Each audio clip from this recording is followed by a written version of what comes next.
বর্তমান রাষ্ট্রপতি ও প্রশাসন বহাল রেখে কোনো নির্বাচন মেনে নেবে না জুলাই মঞ্চ।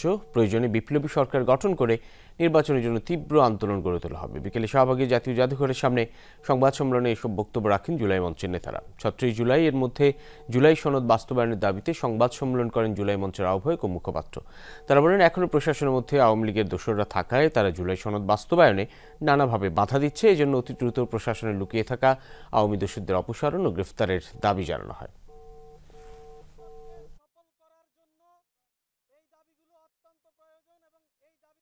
জুলাই আগস্ট জাতীয় সনদকে সংবিধানের ১ নম্বর তফসিলে অন্তর্ভুক্ত করতে হবে এবং এই জাতীয় সনদের পরিপন্থী সকল আইন বাতিল বলে গণ্য হবে। যদি সরকার এটি করতে না পারে, আমরা জুলাই যোদ্ধারা এটা করে দেখাবো। সেটা মব হোক আর যাই বলেন, আমাদেরকে গ্রেফতার করেন আর হামলা করেন। এই রাষ্ট্রপতি এই প্রশাসনকে জারি রেখে বাংলাদেশে কোনো নির্বাচন আমরা হতে দেব না।